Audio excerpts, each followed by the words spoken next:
Got me thinking, how many situations do kids in poverty are they not able to express themselves because of financial situations?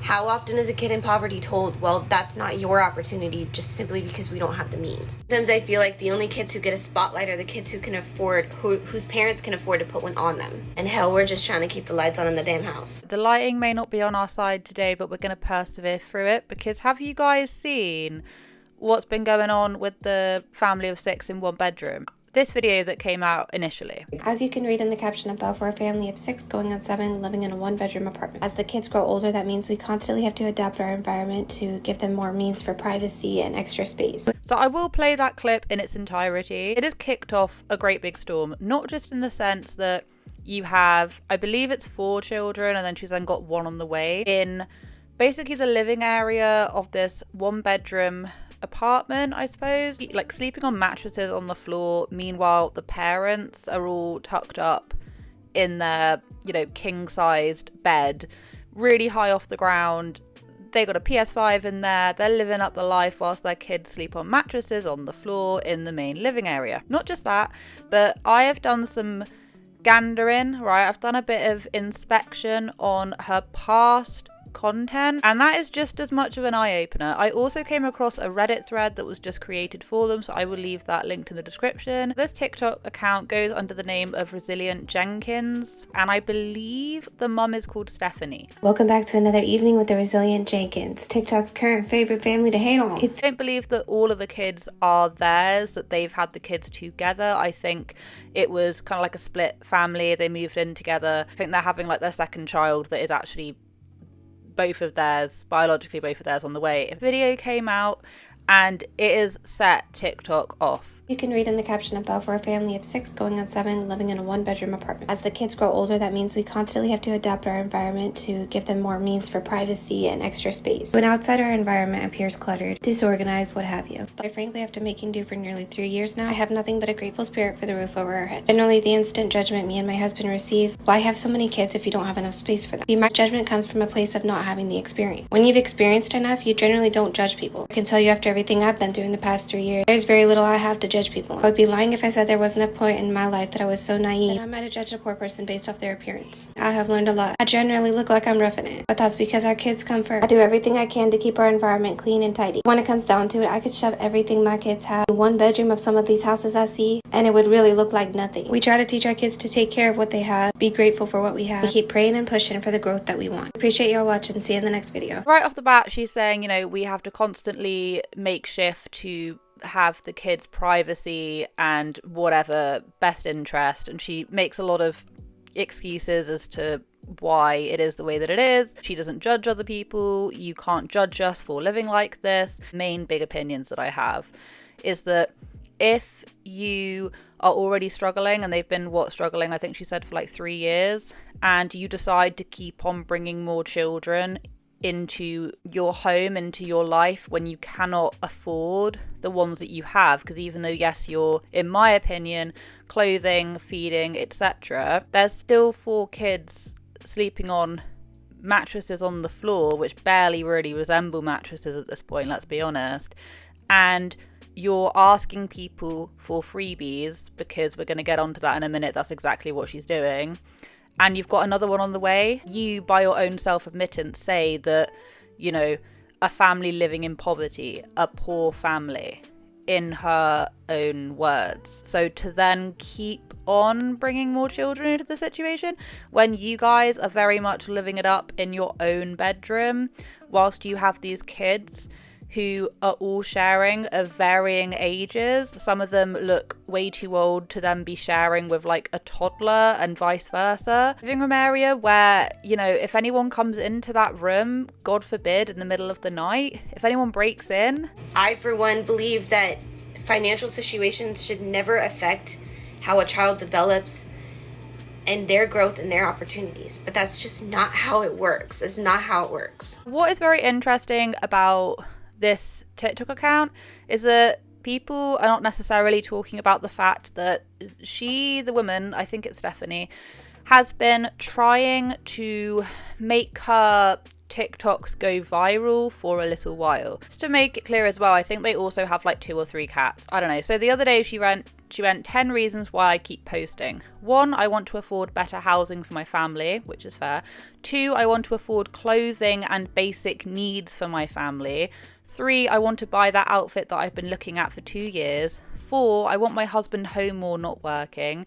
5, I want to travel with my family and try food around the world. 6, I want a backup fund available in case of an emergency. 7, it would be awesome to have a little area in a home dedicated to our kissies. 8, I'd love an opportunity to do laundry anytime I want to. 9, I love to get my kids into sports or music. 10, simply having financial peace. This isn't a situation where, from my own understanding, she is hell-bent on having more kids, even though they don't have adequate space for the kids that they already have. So one of them said, help a girl out. My hubby said if we can flip our financial position, this doesn't have to be our last baby, and I'm really not ready to stop having babies yet. There's another one which I found on the Reddit thread saying, y'all, there's 92 days till Christmas. My goal was to go viral before Christmas and maybe even have extra funds to afford a Christmas for my kids. 92 days away seems so fast. You don't want to go out and get a job. You want to basically try and go viral so you can stay at home and keep having more children so that everyone else can financially support you in that mission, which I personally do not agree with. One said, please Lord, open some doors. I'm so exhausted from knocking, trying to bring opportunities for my babies. Please Lord, just open a door so my baby has an actual yard to grow up playing in clothes that fit him and his personality and all the means to express his talents. Once again, if you're saying this about your child that's already here, why are you wanting to have more children to make that outcome even less so? You're taking away more opportunities just so you can have another baby who will also have less opportunities. Not to even mention the other kids involved. I don't know what, I feel very strongly about this today.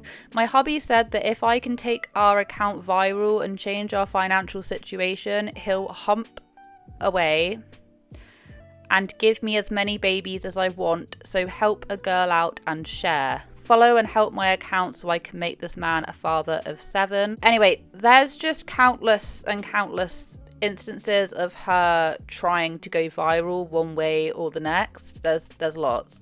So she has been trying this for a little while and her wish has basically come true. People have been sending them things, and there was this little post that I found up here of the fact that they have been sent some things. There's a wish list, more for helping people when they're really down on life and something horrible has happened. I think that's the beauty of the internet, is being able to help people in dire points of need. Unless there's really severe reasoning as to why she can't get a job, she would have been able to be able to afford all these different things for the children that she already has. But instead of doing so, she is just having more children and begging on the internet. It says, we opened our front door to early Christmas. Thank you everyone who was kind enough to gift us from our wish list. We are planning a live to show the gift received and give shout outs. You guys are awesome. And do not even get me started on the fact that she has actually put her address out there, so people now know where she lives, because how on earth are people being able to like send stuff straight to her front door, which is a massive safety risk, not just for the kids, what it is to do with the kids, not just for the fact that someone could just turn up, but because what happens if people start calling like CPS? Allegedly, people are talking about that may have even happened, and I'm not saying if that's right or wrong, because truthfully I think that's like traumatizing for anyone involved, but on a predatory level, you're putting your address out there and you've got little kids that like sleep in the living room. It's just I found this video that she did not even that long ago where she was explaining, it was actually quite heartbreaking. She was basically explaining to her kids that they don't do Christmas for themselves, but they do it for their kids, because their kids were wondering, well, where's your Christmas presents? And then she then proceeded to tell them that they were really poor and that they couldn't afford it. Can we talk about the humbling conversations you start to have with your kids as they develop and age into more adult-like conversations? Because yesterday my kid came up to me and said, Mom, how come adults don't celebrate their birthdays? And I told her it's not so much that we don't celebrate our birthdays, it's the fact that these last few years your dad and I have spent any extra means we have on your guys' birthdays. All of our birthdays are back to back, and we like to save the funds that we have available for your guys' birthdays, which means that for mommy and daddy, there's not much left over. My kids literally started tearing up. They talked amongst themselves for a minute and they were like, can you believe that mom and dad really don't celebrate their birthday because they want to put our birthdays first? Further into the day, I had a conversation with actually my same daughter, and she told me what she wants to be for Halloween. She said she wanted to be Pennywise, and I told her we're doing everything we can to achieve trying to get you guys costumes, but at this rate, Halloween's kind of looking like we're going to have to piece together what we have at home. And honestly, her whole demeanor just sunk. She was like, I get that, Mom, and I'll do what I have to, but I was really hoping to be Pennywise this year. They just got me thinking, how many situations do kids in poverty are they not able to express themselves because of financial situations? How often is a kid in poverty told, well, that's not your opportunity just simply because we don't have the means? Sometimes I feel like the only kids who get a spotlight are the kids who can afford, whose parents can afford to put one on them. And hell, we're just trying to keep the lights on in the damn house. I, for one, believe that financial situations should never affect how a child develops and their growth and their opportunities. But that's just not how it works. It's not how it works. I'll tell you one thing. When God blesses us, because I truly believe He's going to, we will be the family that reaches out and tries to bless as many children as we possibly can. Seeing our kids go through this and how it's affecting their development, how it's affecting their self-confidence, and just how they're growing up to express themselves in general, it's heartbreaking. I can't imagine not doing everything I can for my own kids first, but then any kid I see going through that as well. I swear.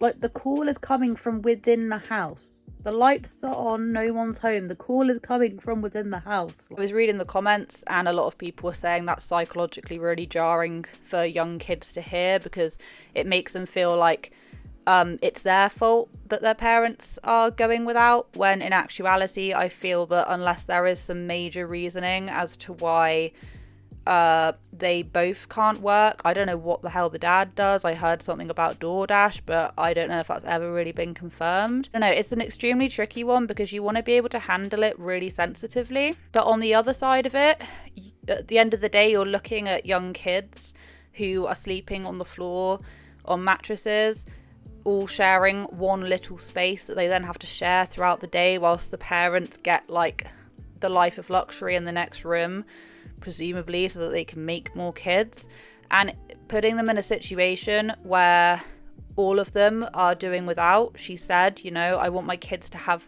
proper clothes. I want my kid, like, you're making your kids struggle purposefully at this point if you continue to keep on having children. And by saying, oh no, I just want to go viral so I'm going to be able to support my lifestyle. In one aspect, I want her to receive these gifts for her children. I want her to make money for her children. But in doing so, it's setting such a bad precedent on the situation in general that you can have parents that seemingly have almost put themselves in this situation and continue to make it worse, unless there's something we don't know about. Obviously, I'm just going by what I know. They've done that and they're doing it to themselves and to their children, but it's being rewarded by people giving them things and buying them stuff. But of course you want their kids to do well, so it's a horrible catch-22. The reason why I'm being so serious in this video is because this is the kind of stuff that I just hate seeing on TikTok. I used to cover a lot of mummy vloggers and family vloggers, and I don't do it as much because I find that my videos they get so somber, because I have so many negative opinions on people that would willingly, or so it seems, willingly do this to their children and then get rewarded for it. And there are so many people out there like this, and it just drives me nuts. Not to mention the fact that she exploits all of her children. They're all over the show, in whatever state they are, everywhere. And once again, it's being rewarded, but you want it to be rewarded because you want the kids to do better. And it's horrible, it's nasty. It just once again sets a precedent for other people to do it, and they will do it, and they do it, because no one likes to see kids do without like that. And it's just horrible. Like, I've got 2 kids of my own, and anyone who's just been watching us for long enough knows that. And it's taken, I think, over 2 years of breaking up with their dad to have a lot of savings, and working my way to actually getting like a house. So I've really been saving and trying and like, you know, doing the best that I possibly can. If I was in that situation, I would give up my bedroom and my kids would have the bedroom if I was ever put in that situation. And I just can't understand the mentality of not doing that.